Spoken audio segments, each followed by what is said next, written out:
At night, the road was softened by rain, and every step sounded as if a wet branch was breaking underfoot. The abandoned monastery stood on a hill, and its roof no longer held water. A dark silhouette moved at the gate, reached the fire in the refectory, and fell to its knees. The poor monk broke his last piece of bread, moved it closer to the fire, let the man dry off, and waited until he stopped shivering. The stranger's face was covered in dirt and scratches, and a blue bruise was forming on his temple. He ate slowly, trying not to drop any crumbs.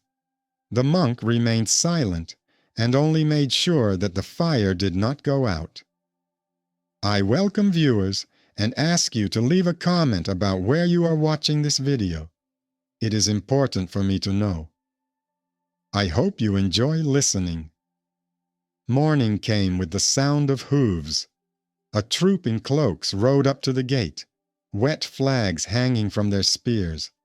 The guards demanded that the gate be opened. In the refectory, the stranger straightened up, took off his wet cloak, and revealed a lining with fine embroidery and a worn but expensive belt. The soldiers' faces changed. The officer entered, bowed, and said that the king had disappeared during the night, and the court was searching everywhere for him. The monk understood.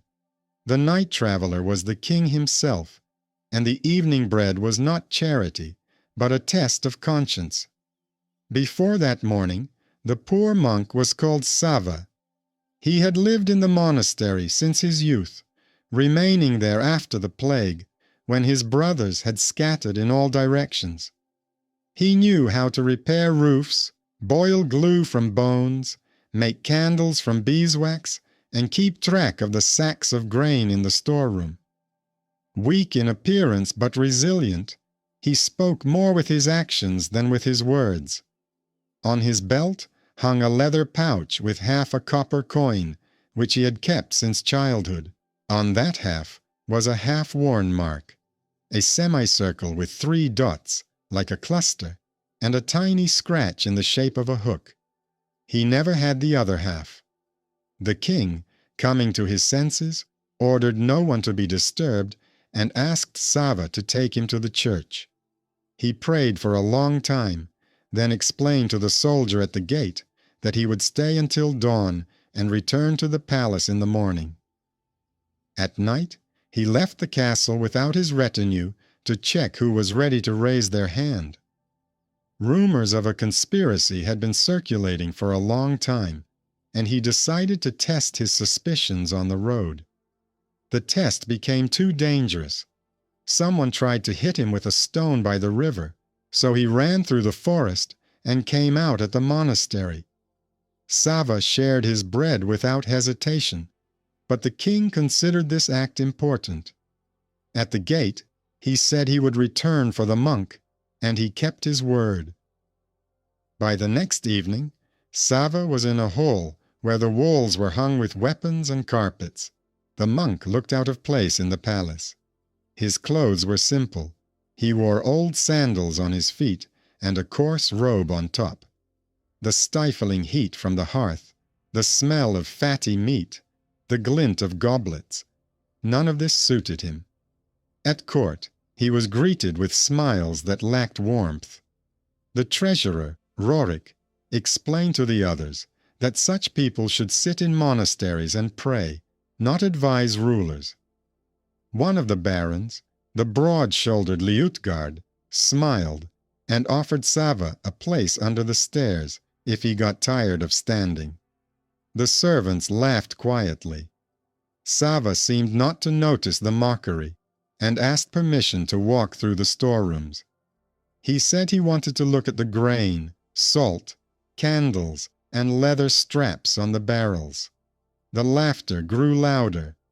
Who needs inventory when discussing war and land? The king ordered them not to interfere, and Sava disappeared into the corridors. In the storeroom, the monk sniffed the barrels of oats and rye, touched the burlap, and noticed that the knots were tied differently. On the wax candles, he saw a barely noticeable gray dust, like ash. He rubbed it with his fingers and felt bitterness on his tongue. It was not ordinary soot from the hearth, but an admixture of herbs that the monastery brothers once added to a sleeping ointment. He had handled hundreds of candles and knew the smell of good wax and foreign admixtures. He noted this bitter taste to himself. The next day, the council argued about taxes and the poor harvest. Rorik demanded that the levies be raised, and the barons supported him. Sava asked to speak, and said that the peasants had already given everything they could, and that the prices of salt were artificially inflated because someone was keeping the warehouses closed. He proposed opening an account where each bag would be marked on a wax tablet so that no one could claim more than they had. He added that mills could be quickly built in the villages by the river if wood and people were provided, and then flour would be cheaper. Rorik replied that the monk did not understand trade, and that it was dangerous to entrust such matters to a poor man. The king listened and remained silent, but then ordered that the account be opened, as Sava had suggested, and sent a couple of craftsmen to those villages with the wheel diagrams that the monk had drawn directly on the table with a piece of coal. Several weeks passed. The mills began to operate, and flour began to appear on the market more often. The people said that someone at court was thinking about bread rather than feathers on hats. Envy intensified. Baron Liutgard increasingly looked at the monk with malice. Rorik counted his losses and whispered that it was all for show.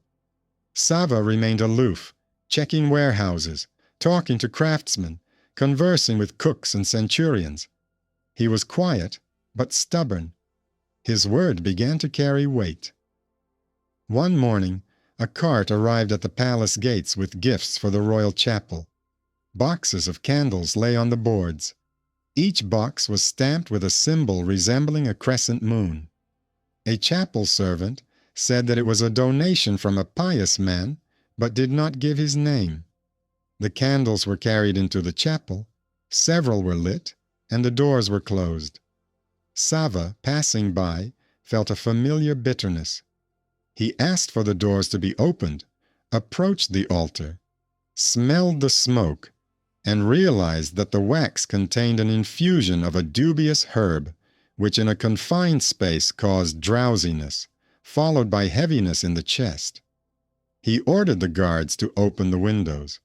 He did not know the technique, but once in the monastery, a brother had taught him to distinguish pure wax from spoiled wax. At that time, this knowledge saved the monastery money. Now it saved lives. In the evening, the guards detained a driver who said he had been ordered to deliver the boxes without opening them. The driver's hands were scratched, as if he had grabbed someone's claw. Sava noticed that there was dirt on the box's lock, but not from the road, but from the grass in the castle garden. He realized that the candles had not come from far away, but from the city. The culprit was found among the servants at court. He said he worked for Baron Liutgard's people. The baron denied everything. The king ordered to wait for evidence. The evidence came quickly. A cauldron with wax and grass was found in the workshop near Liutgard's house, and one of the baron's men had lists of temple services. This story became the first act of open confrontation. People in the square said that someone wanted to poison the king and the priests with smoke.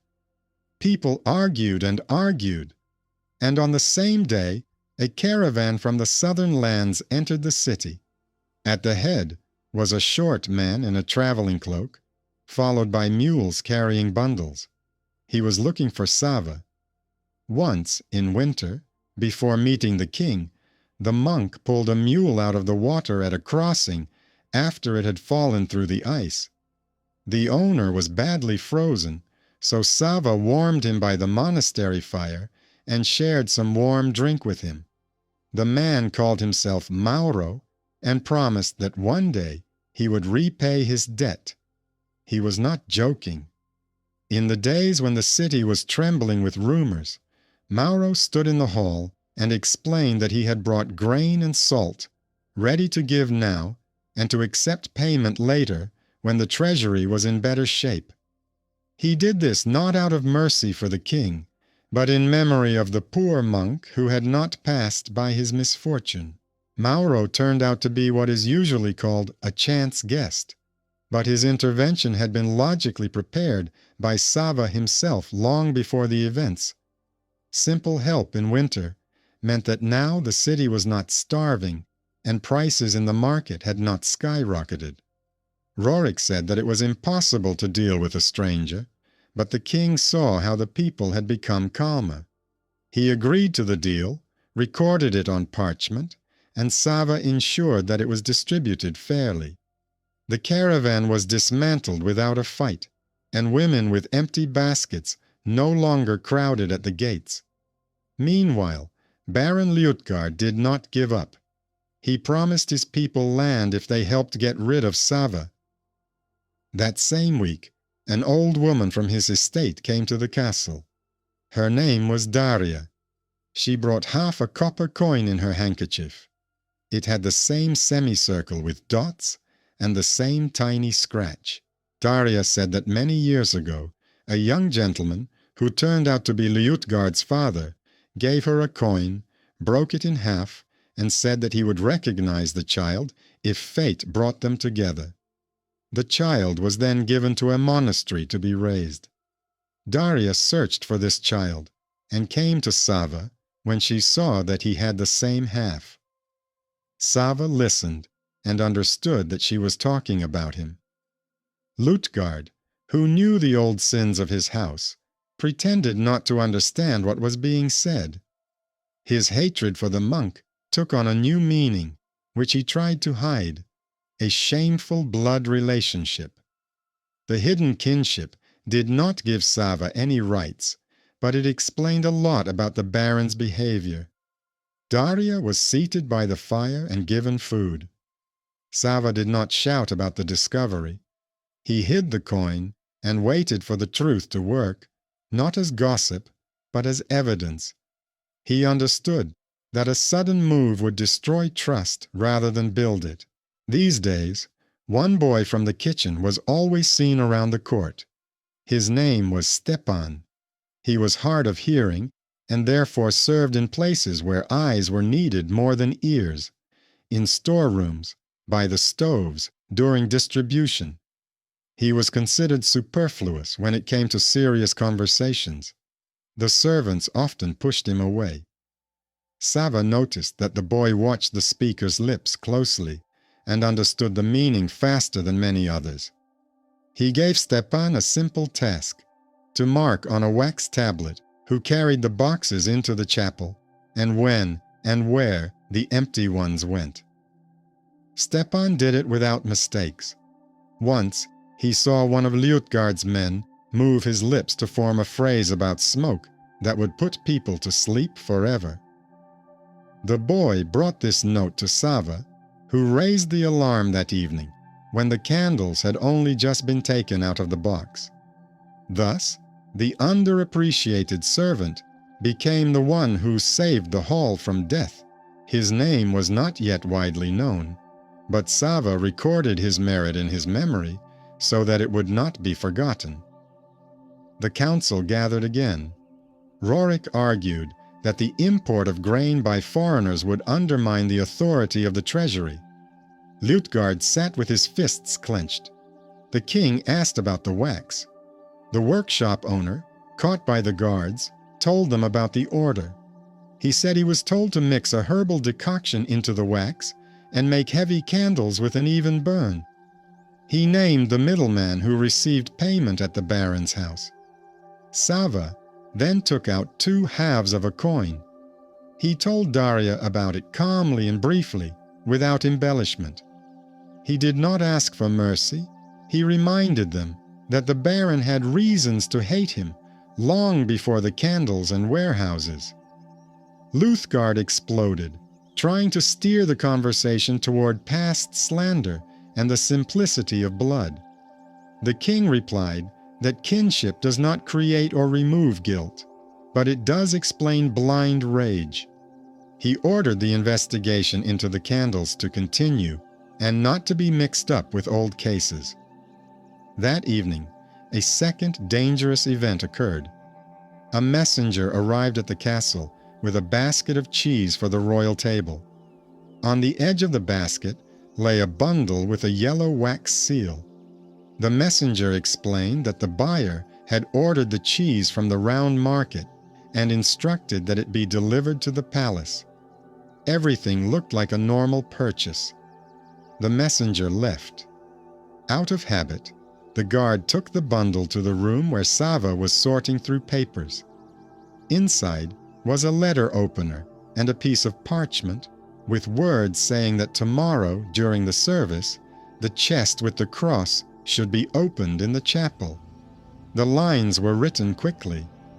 Sava noticed that the seal on the package was new, but the ring with which it was affixed was old. A small piece was missing from the circle. He remembered Liutgard's ring, which had a chipped edge. On a normal day, it would have been a trifle. Now it was a step closer to the killers. He sent people to the chapel and found the chest. Inside, at the bottom, under a cloth, lay a bag of powder. The smell was that of a mixture for burning coals, which produced heavy air when burned. The daily delivery of cheese and a sealed package turned into an attempt to silence everything with death. An everyday visit became an act of suspense, and this corresponded to a new phase of the struggle. A few days later, alarm broke out in the capital. A detachment of mercenaries appeared along the river from the north. They were led by a man in a black cloak.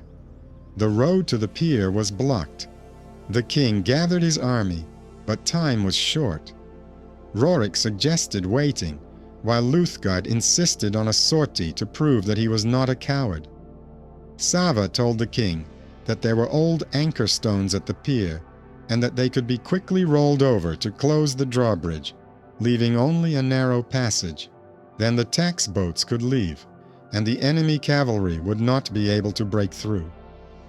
He explained how to tie the logs so that they would not break under the hooves.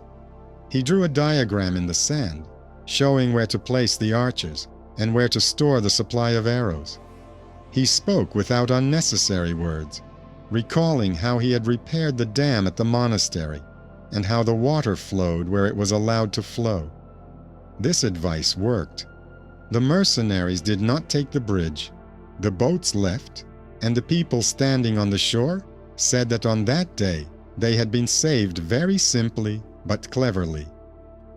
After this battle, attitudes toward Sava changed. The people of the city learned about his role not only in grain, but also in defense. Someone in the hall tried to joke, but no one could laugh anymore.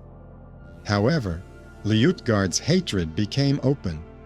He decided to end the story with one blow. During the night service in the chapel, he hid a knife under the altar. He was going to disrupt the service and accuse Sava of blasphemy. But standing at the door was Yakov, an old gatekeeper with a bad leg whom no one respected. He was kept at the gate only because he knew the faces of all the locals well. Yakov noticed how Liutgard's man slipped not toward the people, but toward the altar, and pulled the bell. The sound alerted the guards. The knife was found, and Liutgard's man was put in chains. Yakov had been ignored before, but now people looked at him differently. He turned out to be someone who was despised, but then listened to. Another twist became clear. The underestimated old man played a role at a decisive moment and overturned the expectations of the powerful. Daria was not feeling well these days. She lived in the kitchen, hidden in the hay. Sava visited her and brought her warm soup. She told him that his mother had died many years ago in poverty, and that she had given him half a coin for the road when he was accepted into the monastery as a boy. At that time, she also gave him a handkerchief with faded embroidery of a grapevine. The same symbol was on the old walls of the baron's house. Sava listened and understood that blood ties would not give him strength, and that it was pointless to shout about it. But this truth helped in one way. It gave him inner clarity and explained the past, where he, a poor man, was often treated with contempt for no reason. The day of the baron's trial arrived. A platform was set up in the square in front of the palace. People gathered, expecting bloodshed, but the king said through a herald that he would listen to the arguments without shouting. Candles made of mixed wax lay on the table. The clerk read out the confessions from the workshop. Yakov confirmed the bell. Stepan showed his tablets with marks. Mauro described how his men passed through the city and what they heard at Liutgard's warehouse. Sava placed the two halves of the coin side by side. He said that this thing only showed an old connection, but did not cancel out his actions. He asked not to use his blood as a stone to throw at the baron. He asked to be judged for his deeds. The baron twisted, turned pale, then jerked sharply, grabbing a dagger hidden under his cloak. His step was directed not at Safa, but at the king. The guards were distracted by the herald, unrolling the scroll, and a second would have been enough for disaster. But Stepan, who always stood on the sidelines because he did not like noise, moved forward faster than anyone else. He grabbed the baron by the sleeve, the baron jerked, and the dagger struck empty air. At that very moment, Yakov, leaning on his stick, tripped the baron under the knees. The guards fell on top of him. There was a moment of silence, like after a lightning strike, and then a rumble. The people saw who had held back, and they no longer saw the boy and the old man as superfluous. Victory in court was difficult. It was necessary to decide what to do next. Rorik proposed confiscation and execution. Mauro warned that blood teaches nothing if it is shed out of habit. Sava proposed something else: to take away Liutgard's right to judge people, deprive him of his workshops, and record all his lands as a debt to the crown for many years, but to spare his life and send him to a monastery where he would work in the warehouse and read psalms until he learned to distinguish the light of a candle from dark smoke. This decision was not leniency. It was hard work on a man who was used to taking things by force. The king agreed. He announced it before the people. The square did not split into two camps. The people breathed a sigh of relief. They saw that the authorities knew how to punish without turning the punishment into the wrath of the crowd. After the trial, the king ordered Sava to be recorded as the keeper of the seal. This meant that all important decisions would pass through his hands. Sava asked to retain the right to live modestly and walk the city streets without an entourage. He explained that this was the only way he would hear how people lived. The king agreed, and this agreement gave rise to a new habit. When trouble arose in the city, Sava would appear nearby, and the trouble would become clearer. A year passed with less shouting and more work. A school for city boys opened on the site of Liutgard's workshop, where both those who could not hear well and those who could not see well were enrolled. Stepan began to teach them how to understand words by reading lips and how to communicate without speaking, using gestures. Yakov sat at the school gate and recognized each student by their gait. People who had recently considered them superfluous now brought their children and asked them to learn from those who had once saved the king and the city from darkness. Mauro came once a year with his caravan and received fair payment. He did not interfere in affairs, but his people said that in this country they had stopped extorting money from merchants. He said that a simple kind thing was a word written on parchment, and that it did not burn when a fire broke out around it. He was respected because he once arrived on time, but even more so because he came not as a baron, but as a man who was once given a warm mug and a piece of bread. Daria died quietly and peacefully. She was buried at the monastery, and Sava went there himself to say goodbye. He placed the 2 halves of the coin in a small box at the altar and ordered it to be walled up in the wall. He told the abbot that he wanted this memory to remain in stone, but not to be talked about. The kinship discovered in the noise of the hall lost its visible power. It became part of an internal order that did not require unnecessary words.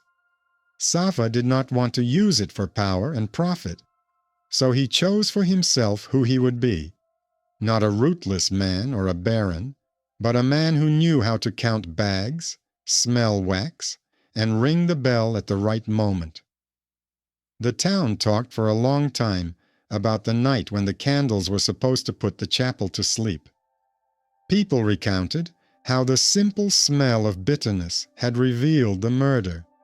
In taverns, they said that the fate of the country had changed because of bread broken on a cold night. Peasants said that the mills on the river rose so quickly that it seemed they were made not of wood, but of determination. In the workshops, they joked differently. If a candle burns evenly, it means that the wax is pure, and the head of the person who poured it is not empty. These were simple words, without literary beauty, but they contained what holds a house together, straightforward meaning. Sava sometimes returned to the abandoned monastery, where his new path had begun. The roof there was already new, and the walls had been repaired. He would sit in the refectory by the fire and remember that night. He did not try to turn it into a legend.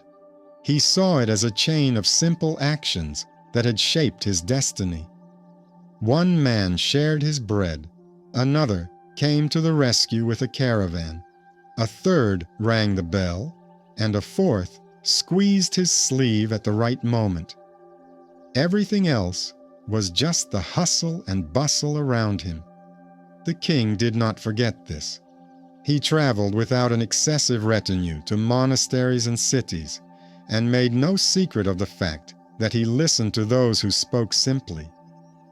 When, at the next winter fair, they tried again to raise the price of salt, Rorik, who had once despised Sava, himself brought a small board with calculations to the hall. He said that an open account was the only way to prevent people from thinking about theft. Sava nodded, and in response asked that warehouses be built closer to the pier in the city so that they would not be emptied in a hurry. He spoke as he was accustomed to, briefly and clearly. Several years passed. During this time, there were both unnamed achievements and clear victories. One evening, people in cloaks approached the palace again and demanded to be let in. The city trembled, remembering the bad times. But it was not the enemy, but a delegation from a neighboring county. They asked for help in organizing accounting and supplies. They said they had heard of a man in a cassock who could smell wax and count bags, and that they needed such order, not candles that made people fall. The king smiled and said he had such a man. He sent Safa and several craftsmen to the neighboring land. Thus, goodness came out of the wall into the world without losing its meaning along the way. The story that began with a poor monk sharing bread with a weary warrior turned out to be a story not about luck or miracles. It was a story about how simple skills and the honest habit of looking closely at things can change the course of events. A hidden kinship explained the hatred of the one who should have kept his honor, but chose envy. An unexpected benefactor came at the right time because he had once been warmed by the fire. The hidden talent of a man without a title proved stronger than the noise at court, where loud announcements are loved. The underestimated, the old man at the gate and the boy from the kitchen, proved to be a support where the strong faltered. An ordinary basket of cheese became a trap, but it also taught everyone to see danger in familiar things and to check the seal, not bow to it. The finale did not come with trumpets and a golden crown. The finale came with clarity. Everyone answered for their actions. Everyone got what they deserved. The Baron is alive, but stripped of his sword and land, and now his duty is not to plot, but to repair the steps at the monastery entrance. Rorik learned to count on people, not against them. The king remembered the cold night when he was weak and understood the value of a piece of bread. Sava remained exactly who he was, a man in a simple robe who knows that strength is not only an army, but also order, wax, a bell, and an attentive eye on what others consider trivial. He welcomed everyone who came with business, did not ask unnecessary questions, but always remembered that in a world where there is a lot of noise, silence truly works, in which you can hear the crackling of flames and the breathing of people when they are given a simple but honest share. And so, an equal outcome was reached, without loud celebration or moralizing, but with clear measure. The country became a little calmer because the weapons were put away, and the main decisions began to pass through the hands of the one who once broke bread and understood the taste of bitterness in the smoke. It is from such inconspicuous details that a great order is built, one that does not collapse at the first storm. Winter came wet and long. The bridges were covered with ice in the evening and melted by noon. Wagons piled up at the pier, and people argued over space at the barns. Rorik suggested raising the storage fee for sacks, explaining that the warehouses were not made of rubber. Sava replied that the fee should remain the same, but the order should be changed. Let each owner of a sack receive a wooden token with a notch, and the same notch should be cut into a bar at the gate. Without a token, the bag would not be issued. Without a bar, the bag would not be accepted. He explained that it would be difficult to cheat with such a pair. They did not understand him right away, but they tried it. The queues moved faster, and there was less swearing. A young master from the leatherworkers, who had not been noticed before, approached Sava by the barn and showed him how to cut the slots more correctly so that they could not be forged. His name was Micah. He rarely raised his head and usually spoke in a whisper. He suggested burning different simple marks on the tokens for each day so that no one would hoard tokens for too long. Sava listened and gave him a room at the pier for a workshop. So another person without a title added to the order with action, not words. The townspeople began to recognize Micah at the market, and they began to trust him for keeping honest accounts. By spring, the city had calmed down, but trouble arose in the villages. Small, dashing men walked along the roads, intercepted carts, and demanded payment for passage. They said they had a patron among the barons of the neighboring region. People were afraid because they remembered the candles and boxes, and thought that trouble was coming again from the manor houses. The king sent a detachment to check the road, and Sava asked to be allowed to go ahead on foot, without any signs of authority. He walked with a small bag on his shoulder and a writing tablet at his belt, as if he were an ordinary messenger. On the road, he met an old miller who was carrying 2 barrels of flour. There was a strange dark streak on the lid of one of the barrels, as if from resin. The miller said that the barrel had been rolled out to the gate yesterday while he was distracted by an argument. Sava sniffed the edge and smelled thick resin, the kind used to lubricate ropes at the pier. He realized that someone had tried to set the barrel on fire to cause a panic and take the second one. He told the miller to hide both barrels in the bushes and lie down under the cart as if he were sick. He himself sat down by the roadside and waited. By evening, 3 men arrived, demanding payment for passage and waving their clubs. They did not expect that there was no weak man on the road, but a man who had already summoned the guards by signaling with a flag on a hill. Stepan had invented this signal.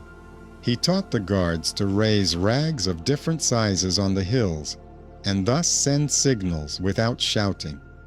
The flag on the hill was spotted from the guardhouse, and the king's men drove up to the road. The 3 were arrested. They found a skein of tarred rope, the same as at the pier, and an empty seal with a chipped edge. The everyday situation with the barrel of flour turned into a threat again, but this time it ended quickly, and people on the road began to look more often, not only at their carts, but also at the flags on the hills. Stepan had grown up during this time. He learned to speak in simple, short sentences, read lips, and write quickly. He was made the senior student at the school near Lutgard's workshop. He came up with visual boards with drawings where 1 line represented a boat, 2 lines represented a bridge, and 3 lines represented an open gate. With these signs, people at the pier and bridge shouted less and understood better where to go and what to do. The others laughed at first, then took a stick and drew on the sand themselves when they needed to explain where to pull the logs or where to stack the bags.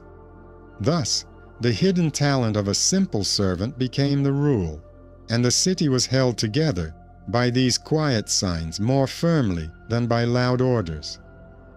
Meanwhile, a letter arrived from the monastery where Liutgard had been sent.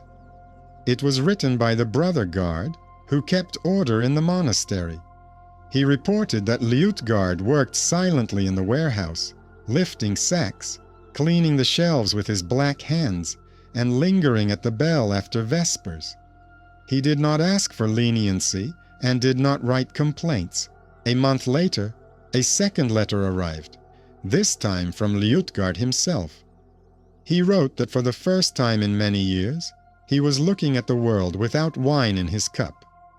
He admitted that he hated Sava not so much for the mills and accounting, but because he was a living reminder of his father's old weakness and his own emptiness. He asked to be given any hard work in the villages where a strong back was needed and where titles were not asked for. Sava read the letter, placed it on the king's table, and said that such words should not be kept in a closet, but put into action. The king agreed and instructed Liutgard to reinforce the dams in the northern villages, where every spring the water pulled the bridges out of the ground. The work on the dams was needed sooner than expected. At the end of spring, the snow in the mountains melted quickly, and the water flowed into the lowlands. In the village of Lushki, where the dam had held last year, the logs floated away. Lutgard gathered the men and women, lined them up in a chain, took a stone himself, dove waist-deep into the murky water, dragged a beam, and shouted to the people to hold on. He shouted little, because he understood that his voice would be drowned out by the roar of the water. He pointed to the ground where they needed to dig, and gestured how to place the stakes. The village held, although 2 houses were swept away. When the water receded, he wrote to Sava that he was alive, and that he understood how simple the world sometimes works. If a deck is poorly laid, it is swept away. If it is well laid, it holds. This was not an excuse. It was an understanding from which new behavior grows. Meanwhile, Mauro arrived with the third caravan. He brought not only grain and salt, but also thin boards for writing desks, wax tablets, and several sacks of a new type of grain that they grow in the south on dry fields.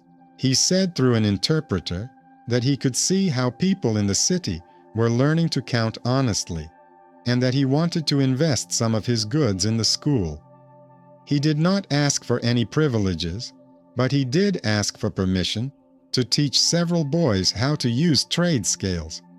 The king agreed, and Micah and Stepan began their lessons. The boys learned not to mix up the weights and not to be afraid to correct an adult if he made a mistake. At first, the people at the market grumbled, but then they began to invite the boys to check the weights on busy trading days.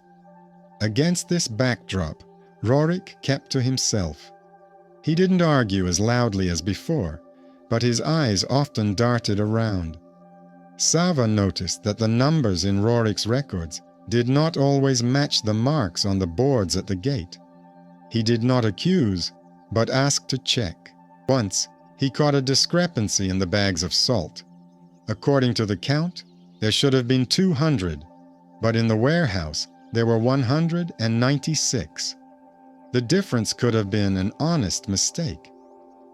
Sava went to Rorik with a sign and asked him to go to the warehouse together. Rorik agreed, and on the way said that he was tired and that his people were weak. They reached the warehouse and found 4 bags standing by the back door, as if they had been forgotten. Sava looked closely at the knots and noticed that the knots on these bags were tight and new, while the rest were tied by the hand of an old storekeeper. He realized that these sacks had been returned through the back door the day before yesterday to write the necessary number, and yesterday they had been taken out again. He did not shout, but posted Yakov at the back door for the night. At night, a boy came with a cart. He said that Rorik's assistant had sent him. The next morning, the assistant confessed to petty theft. He said he took a bag because the older ones take more, and he thought no one would notice. Rorik looked confused and admitted that he did not keep a close eye on his people. He was not dismissed from his position, but was kept under supervision, and he himself asked Sava to check the records with him once a week. This step was not a humiliation. It was an acknowledgement that order is maintained when 2 eyes look at the same thing. Summer brought peace. The city lived without hunger. At the fair by the bridge, they showed a magician who taught children dexterity in the spring.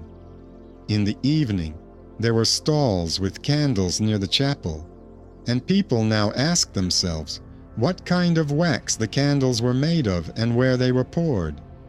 The sellers replied that each candle had a foundry mark, and that this mark could be checked with the master at the workshop. The words about marks and checks no longer seemed burdensome. They became part of life, like bread and water. But the world does not like long periods of equilibrium. By autumn, messengers had arrived from the northern pass. They reported that a detachment of mercenaries was gathering at the border again. No one in the city suggested waiting any longer. Stepan unfurled his flags and showed the new guards how to stand on the hills. Mikhail carved new tokens so that supplies at the crossings would not get mixed up. Rorik laid out the tablets on the table and no longer hid his notes. Mauro sent 4 mules ahead with dry flatbread and barrels, saying that the caravan would arrive later, and that this was so that the soldiers would not depend on the market. And then something happened that was unexpected in form, but for which the city was prepared in spirit. At dusk, a horseman from the monastery of Litgard approached the gates. His cloak was covered in mud, his face in dust. He said that foreign scouts had been spotted in the northern marshes. He asked them not to delay. At dawn, Liutgard himself appeared at the gate. He brought 12 men, tanned from working on the dams. He said through the guard that he had come to work with a shovel where it was needed, and that he knew a passage around the marshes where barricades could be erected. Sava went to meet him and saw a man who had lost his fat and anger, leaving only bones and work. They did not embrace tightly or say anything unnecessary. They stood side by side at the map of ditches and copses, and quickly agreed who would lead the men and who would guard the narrow bridge by the marshes. That night, the mercenaries tried to pass where no one had expected them before. But at the narrow point, they were met by a bundle of logs and thorny branches, and on the flank, a pit of water. Lutgard stood where the clay was slippery and held a pole. He moved the logs at the right moment, and the first rows of the enemy got stuck. The archers shot from the hill, and the work was dirty and hard, but understandable. When it was all over, Lutgard sat down on a rock and breathed heavily for a long time. He later told Sava that for the first time in his life, he had done something useful without thinking about the benefits, and that now he was not afraid to look people in the eye. Sava replied that if a man holds a pole where water flows, he already does more for the country than a man with a pen who writes empty numbers. After that night, the king gathered his council and proposed to restore some of Liutgard's civil rights, but not his power over the people. He said that the man had shown that he knew how to work and behave himself. The people in the hall did not argue. They thought about the dams, the logs, and how he stood in the water. He was left in the monastery at his request, but was given the right to go out to work in the villages and teach the boys how to build dams on streams. It was the right continuation of the punishment, which from the beginning was not about humiliation for the sake of spectacle, but about work that changes a person. In the fall, Sava's attic fell ill again. He climbed the stairs in the old monastery where his story began, holding a bundle of light slats in his hands. He was no longer in a hurry. He saw how his decisions worked in the city without his presence. He knew that the flag on the hill would be raised without his command, that the right token would be given at the gate without his hand, that at the school near Lutgard's workshop, the boys would show new drawings to those who could not hear. He realized that his job was not to hold everything in his hands, but to let go at the right time and make sure that the connections were not broken. In winter, when there was no fair in the city, he went to the chapel and lit a simple candle without a pattern. He remembered the bitterness in the smoke and how it had saved people from a sleep without awakening. He thought that much had changed since then, not because he had become strong, but because many weak people had taken their places. He, the king, Stepan, Mike, Yakov, Mauro, Liutgard, they all made a choice that could not be entrusted to anyone else. And this choice pulled the country out of that viscous darkness where it is easy to close your eyes and pretend that nothing is happening. In the spring, the king called Sava to the garden. He said he wanted to introduce a custom. Once a season, he would walk around the city without any signs of authority and see how people lived. He asked Sava to walk beside him, not as a servant, but as a person who could see where the knot was tied incorrectly. Sava agreed on one condition. He asked that the school and workshops be left untouched. If someone decided tomorrow that everything could be recorded in secret books again. The king nodded. He said he understood what a simple thing taught him: bread divided in half when no one was looking. In the summer, there was another test. Merchants from 3 neighboring lands came to the city for a festival.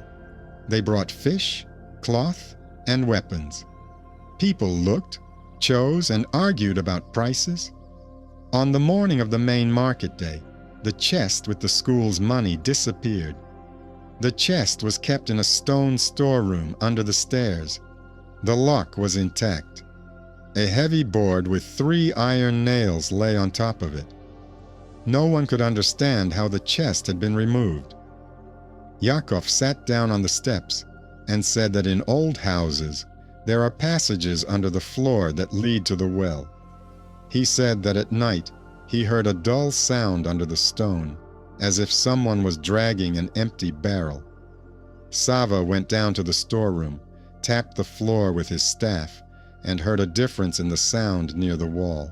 Stepan brought a board on which he had drawn a diagram of the basement and showed where the empty box for clay should be. Mikhail took a crowbar, lifted the slab, and found a narrow passage to the well underneath it. A rope was stuck in it, and a hook made of new steel was hanging on the rope.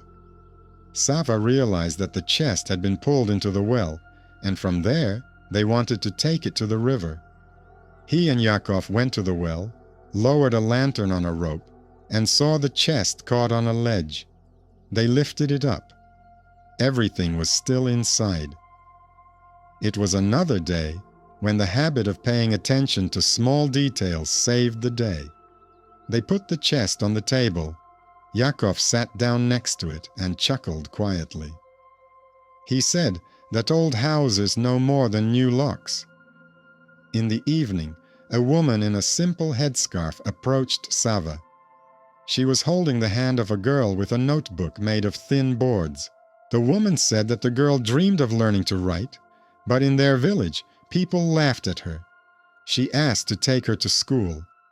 Stepan listened to the girl, watched her draw a stick on wax, and said that she needed a different stick, one that wasn't so heavy. He gave her a lighter one, and suddenly the letters stopped smudging. It was a small thing, and no one made a fuss about it. But the next year, this girl wrote a list for the warehouse better than 2 adult clerks. People stopped laughing when she approached the scales. By the end of the summer, the king summoned Sava to the old oak tree at the city gate. He said he was thinking about an heir and wanted him to learn not only how to ride a horse, but also how to stand at the gate and count sacks. He asked Sava to give him his first lessons. Sava agreed and started with the basics. He took the boy to the pier and showed him how good wax smells and how wax with grass smells, how an empty barrel sounds, and how a barrel with a stone hidden inside to cheat the scales sounds. He did not explain everything with words. He gave his heir's hands to the rope so that he could understand how the bridge held when water flowed beneath it. In the fall, when the nights grew longer, Sava returned to the monastery where he had once broken bread with a weary traveler. He sat by the fire, placing a tin cup and half of an old belt beside him. He recalled how it all began. He realized that there were almost no miracles in this story. There was a chain of small, faithful actions: bread, a token, a flag, a bell, a crowbar, and a board on the floor. There were a few unexpected people who came at the right time because they had not been driven away once. There was a hidden kinship that did not become a ticket to life, but explained blind anger and helped choose order over revenge. There was an underappreciated old man who raised the bell, and equally underappreciated boys and girls who learned to write and count so that next time they would not have to ring too late. When the fire almost went out that night, Sava threw in some wood chips and saw the tongue of flame take hold of the dry edge again. He thought that this was how justice worked in a simple country. It did not come at the wave of a hand, but remained where it had been given support in advance. The king once came to this house as a weak traveler, and in the morning he left as a man who understood the value of small kindness. From that morning until that evening, everything that the people around him did was the result of their choices, not chance. Therefore, the end of this story was not loud, but clear. People retained their dignity, work retained its usefulness, and punishment retained its measure. And if one day someone again brings candles with bitterness in their smoke, there will be noses in the city that will smell it, and hands that will open the windows. And if someone again comes up with a cunning package of cheese, there will be eyes that will understand that the seal is not the same. This order was built by those who were not considered important before. That is why it is stronger than the walls of the palace and quieter than the pipes in the square.